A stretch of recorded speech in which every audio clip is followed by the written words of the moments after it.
Hi guys, it's me, ShazzaHD, and welcome back to the channel. Of course, I've been away for, about a month now? Of course, I was going to do some streams in January, but decided against it because just wasn't really feeling massively up to it, and also I've been a bit ill. Not mentally, thankfully, the last couple of weeks, so I've not been in the best shape possible, to be honest. But yeah, had a nice month break in terms of reserving energy for the season ahead, and it's going to be a very big season ahead, of course, and we are not that far away now from the car reveal point of the season, and of course the start of pre-season testing. In the month of February is where, of course, the season really does get going. So I will later on in this stream get into, because I know I sent in my Discord server, I sent out the link for this stream and I put channel update live. I will get into very, very soon basically what the plans are for this month in terms of the channel. And of course it will revolve around the important dates of this month when it comes to the car reveals and also the first pre-season test in Barcelona, which is later, later this month, even though it's not really a pre-season test, which we'll get into later on. But yeah, hopefully you guys are doing well. Hopefully you've had a good, say, 2022 so far. And yeah, this isn't going to be the quickest, this isn't going to be the longest stream in the world. This is going to be a pretty quick stream. What I'm going to do is I'm going to cover the news you can see in the title of this video. I'm going to quickly cover that and give my thoughts on it. And then we're going to get into the car reveal dates, and I'll then get into what my plan is for the next 2 or 3 weeks on this channel. And all I can say at the moment before I get to that is there is plenty coming up on the channel in the next month or so. But we'll quickly get into the news. So if we start, there you go, at Aston Martin, Otmar Szafnauer a few weeks ago has left the team. Of course, he was a massive part of this team when they were Racing Point, and also very, very important when they were Force India. Done a fantastic job with the team. Of course, he's been in Formula One for, I think, 20 years or so now. Maybe even longer, I'm not sure, but I think he was with the BAR team back in the 2000s. So been in Formula One so long, and yeah, the job he has done with Force India / Racing Point, and now of course Aston Martin, was absolutely fantastic. There are rumours that he could be on his way to Alpine as, I guess, the team principal, or in that type of role that has now been vacated, funnily enough, at Alpine, which we'll get into in a moment. Yeah, Otmar Szafnauer, what a job he has done at the Aston Martin team. I think he will definitely work in Formula One again. I wouldn't be surprised if we saw him at maybe not one of the two top teams, Mercedes and Red Bull, but I wouldn't be surprised if we saw him at even a McLaren.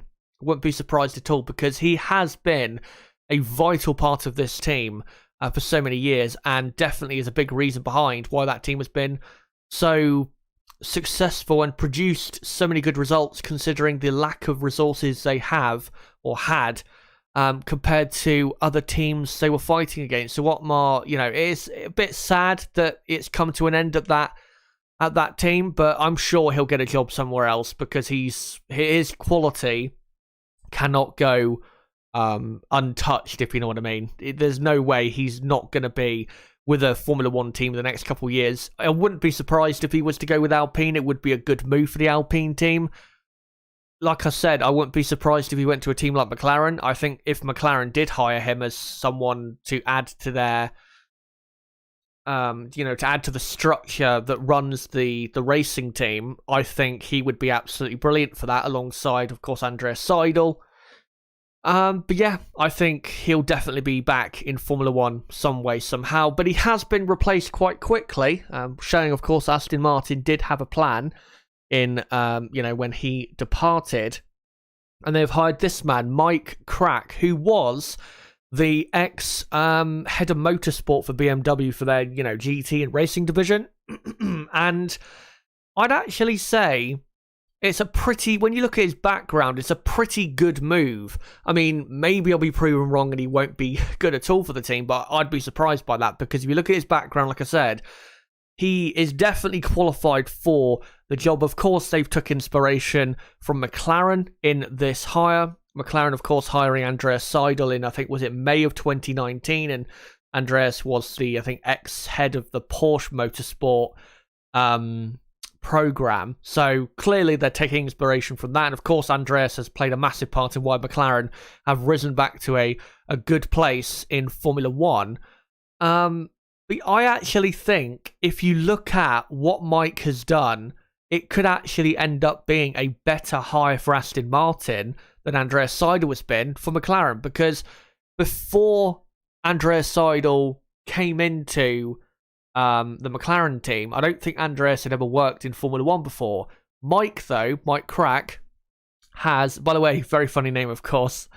I'm sure we'll have plenty of fun with it in the next year, or maybe even years or so, with this guy.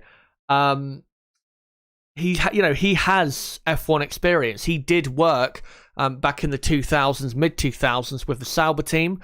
He actually was Felipe Massa's race engineer at Sauber in 2005, before, of course, Felipe went to Ferrari and bigger and better things. And also, when they became, and I guess this is where he was able to get in with BMW, when they became BMW Sauber, he was one of the main, I guess, or higher up engineers of that team. And of course, BMW Sauber, when they were around as a team, very short history as a team, but I think, to be honest, they accomplished quite a bit. Plenty of podiums, a race win, could have won the championship, of course, in 2008 had they had, continued to develop that 2008 car. It's one of the biggest what-ifs, in my view, of Formula One history. So he has, plenty of experience in Formula One and in motorsport in general, and I think it's a very sensible move for Aston Martin, and I think could end up being, like I said, an even better move for them than it was for McLaren to sign Andreas Seidel. So good move from Aston Martin. Still a shame that they moved on from Otmar Szafnauer, but yeah, I think this will turn out to be a good appointment for them. And hopefully, this season, we get to see the Aston Martin project start to click into gear, no pun intended. And I think we will to a certain extent. Because they've got certain personnel they've signed from other teams, such as Dan Fallows, who I think will be starting with the team, I think in April, because they've got certain staff who they've signed, who are not going to be starting before the season starts. It will still take a bit of time, I think, until Aston Martin get to their full potential in this new set of regulations. But I think Aston Martin could be a decent player this season, and we'll see, of course, how this guy does running the team. Now, moving on to a midfield rival from last season, Alpine. They have also had some change in some of the higher up positions of that team. Budkowski, I can't really pronounce his first name properly, so I'm not going to do that, but he has left the team. Of course, he was hired from the FIA at the end of 2018 when, of course, they were Renault. The bit of controversy there was behind that.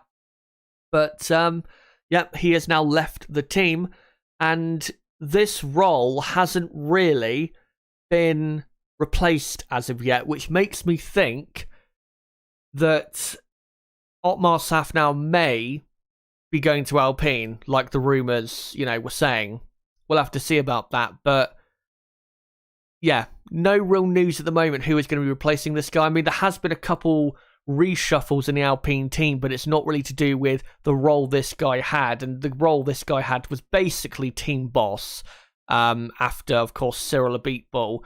He wasn't team boss, he was it chief executive officer or something like that. He was alongside the guy who I think is now team boss, which I think is, I can't remember his first name, but I think his last name's Rossi.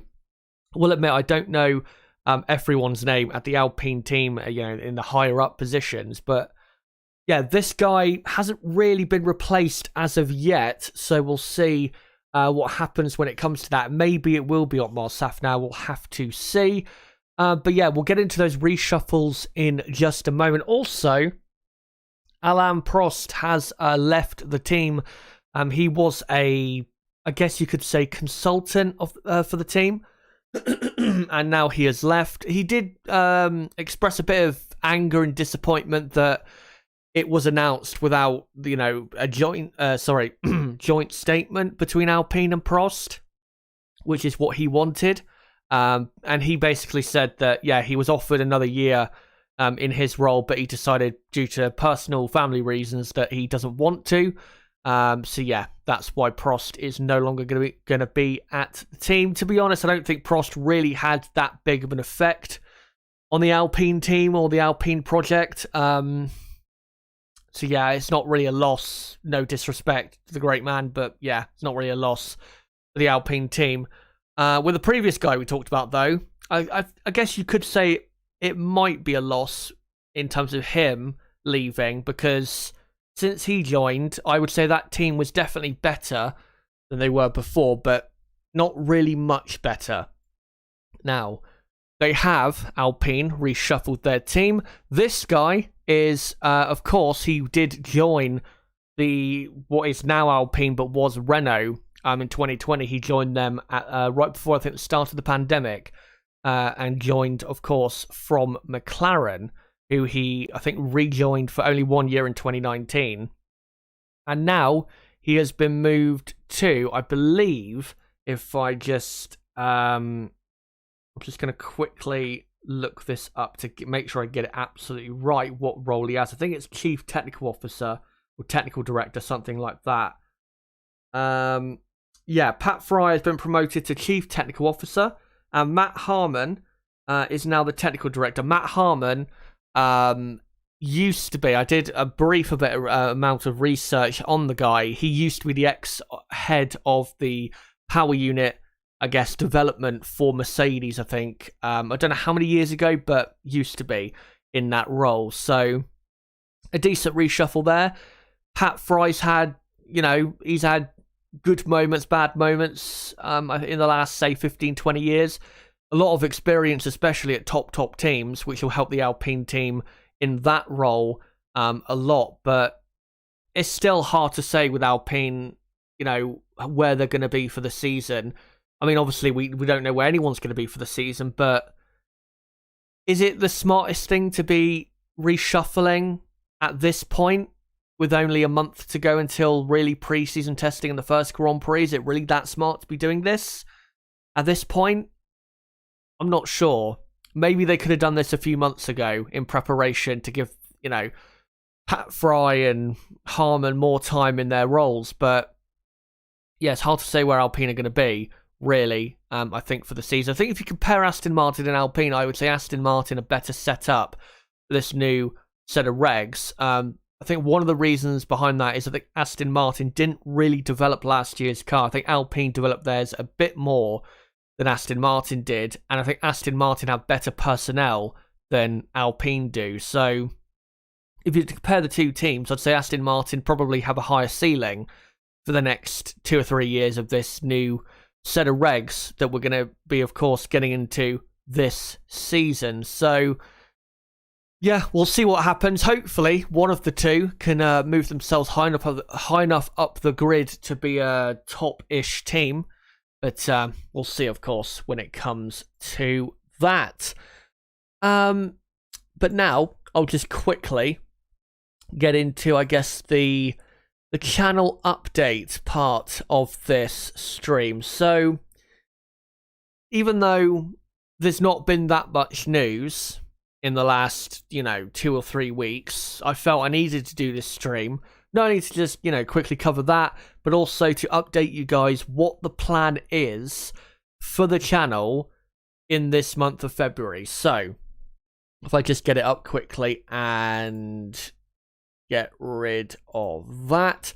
Here are the car reveal dates for 2022. So, the first car reveal, even though Haas have just announced they'll be revealing their livery for this season tomorrow, it's not really a car reveal, so that's why Haas are still to be confirmed on that, with a proper car reveal, and the same with Williams. But the first proper car reveal we know of will be Red Bull on the 9th of February, which is next Wednesday. Then it'll be Aston Martin on the 10th of February, that's 7 days from now, and then McLaren on the 11th of February, which is next Friday. And then on Valentine's Day, it is AlphaTauri. It's not really a coincidence, I think, that AlphaTauri went for Valentine's Day to, to reveal their car. Then you got Ferrari on February the 17th. That is 2 weeks exactly from now. And then Mercedes a day after, on the 18th of February. Alpine on the 21st of February. Then Alfa Romeo will officially reveal their livery and... well, they're going to basically reveal their car in the first test, but, the livery and car for the season will be revealed, I think, after the first test on the 27th of Feb, which I think is a Sunday, I think. Yeah, it is. It's a Sunday, the 27th of February. Then again, Williams and Haas, it's to be confirmed when they are going to reveal their cars. But what I want to get into is my plan for the car reveals. So what I'm going to be doing is I will be streaming for all of these car reveals. So I will be live 3 times next week for the Red Bull, Aston Martin and McLaren car reveals respectively. The week after, I'll be live again 3 times for the AlphaTauri, Ferrari and Mercedes car reveals. And then the week after, I probably won't be live for the Alfa Romeo car reveal because, they're going to kind of reveal their car anyway at the first test. And I don't really care that much about the livery, and I don't think they're really going to go for that much of a different livery, if I'm going to be perfectly honest there. The following week, on the 21st of Feb, I will cover the Alpine car reveal as well. So yeah, I'll be live between now and the first pre-season test, or shakedown as Formula 1 are calling it. I will be live, how many times? 7 times between now and then, and all of those times will be for a car reveal. Now, what I'm going to be doing for the car reveals is pretty simple. They're not going to be massively long streams. What I'm going to do is go live probably, 15 minutes to 30 minutes after the car has been revealed with some pictures. And if there's any new pictures that emerge whilst I'm streaming, then of course I'll add that to the stream.